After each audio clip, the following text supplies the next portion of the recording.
শাড়ির বিজনেস। শাড়ির বিজনেস নিজেই শুরু করেছিলেন? আমি প্রথমে মানে হাউস ওয়াইফ ছিলাম, তা ভাবলাম বসে আছি কিছু একটা সাইডে করলে ভালো হয়, সংসারেরও হেল্প হবে। তখন মিস্টারকে বললাম, ও বললো আমি 5,000 দেবো। মিস্টারকে? আমাদের এই 6 জন পার্টিসিপেন্টকে নিয়ে আমাদের second round, toss round. First clue, মানুষ এটির মাধ্যমে আনন্দ প্রকাশ করে।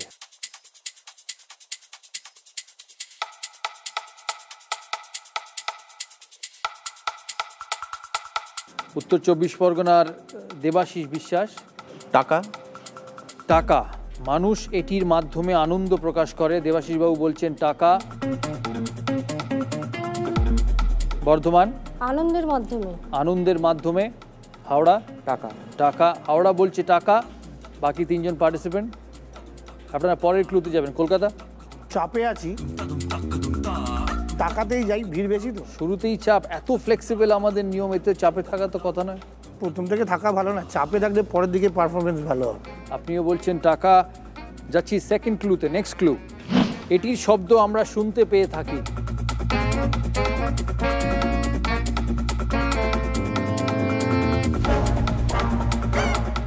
হাসি। জলপাইগুড়ি বলছে হাসি।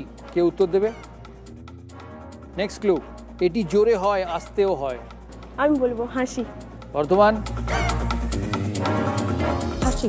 দেবাশিস বাবু? Next clue. নেক্সট ক্লু দেখবো আমরা। গান শুনে ভালো লাগলেও আমরা এটি করে থাকি।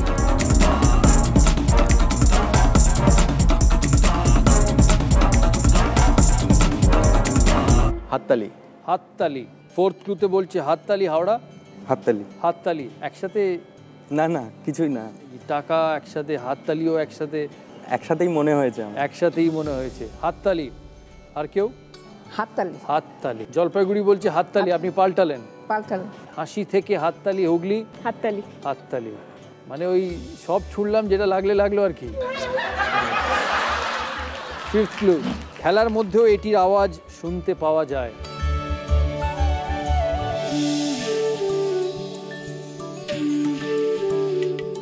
আর কেউ চেঞ্জ করবে বা কেউ উত্তর দেবে? নেক্সট ক্লু, এটির জন্য একটি হাত ছাড়াও অন্য আরেকটা কিছুর সাহায্য নিতে হয়।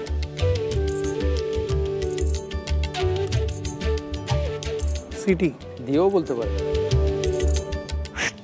বেরোলো না। এই ইডেন গার্ডেনে পৌঁছবে না, বাউন্ডারি লাইন থেকে থার্ড ম্যানে পৌঁছবে না। ইডেন গার্ডেনে ভেপু থাকতো আমাদের হাতে, ভেপু। ইডেন গার্ডেনে ভেপু থাকতো। Howrah? City. City. City. City. এবার উল্টে গেল, আপনি আগে উনি পরে। সিটি। দিদি আপনি? গান হবে মনে হয়। হ্যাঁ, কি হবে? গান। গান, খেলার মাঠে গান।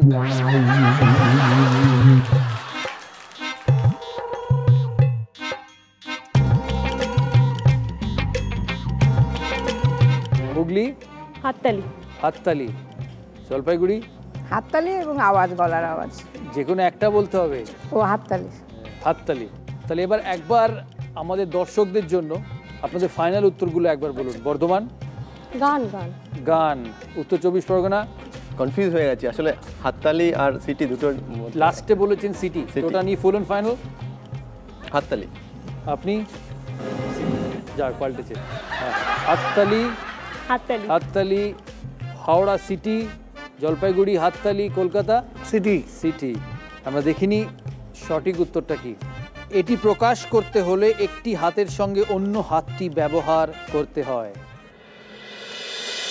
এইটাকে এইভাবে প্রকাশ করতে হয়।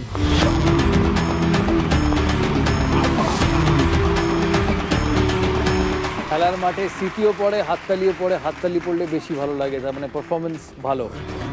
আমরা দেখে নেব স্কোর কত। আমাদের এই 6 জন পার্টিসিপেন্ট কোন ক্লুতে গিয়ে যারা উত্তর দিয়েছেন সেই ক্লু অনুযায়ী তারা পাবেন পয়েন্টস নিজেদের জন্য, ডিস্ট্রিক্টের জন্য, পরের রাউন্ডে এগিয়ে যাওয়ার জন্য। বর্ধমান -1, উত্তর 24 পরগনা +1, হুগলি +3, হাওড়া -1, জলপাইগুড়ি +3 আর কলকাতা -1।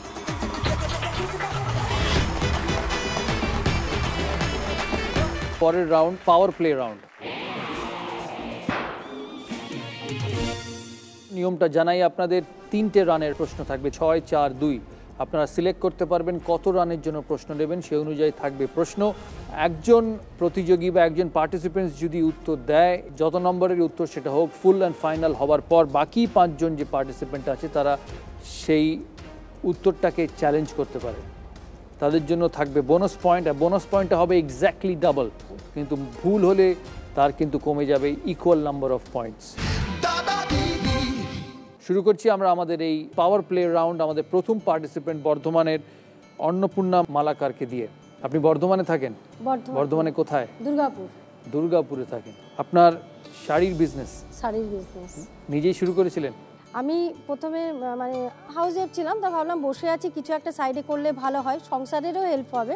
তা হাজব্যান্ডকে যখন বললাম যে আমি এরকম সাইডে কিছু করতে চাই, বলছে দেখো তুমি যদি পারো তো করো।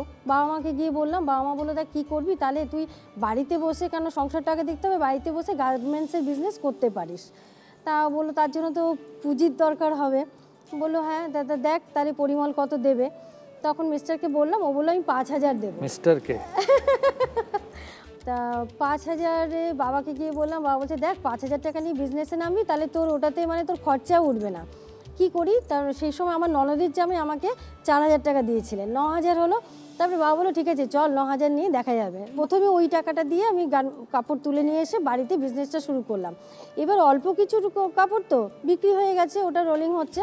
রোলিং হতে হতে তখন মিস্টার দেখছে না ও তো পারছে, তখন উনি আবার ওই 10,000, 15,000, 25,000, 50,000 এইভাবে বাড়তে থাকলো।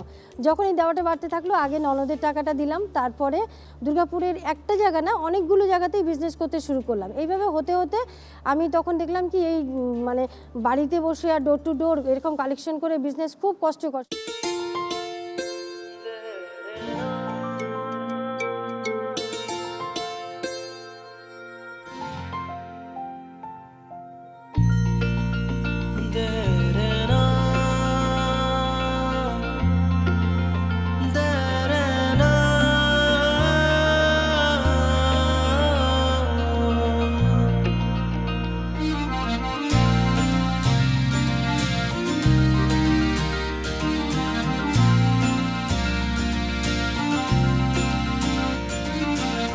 যখন একদিন ভগবানকে বলছি যে ঠাকুর এই এত কষ্ট রোদে জলে ভিজে কালেকশন করতে হয়, যদি একটা দোকান হতো আমার তাহলে খুব ভালো হতো।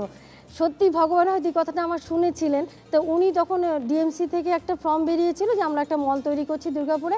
আমার মিস্টার বললো তোলো তারপরে দেখা যাবে। তো তুলেছি, লটারিতে লেগে গেছে দোকানটা।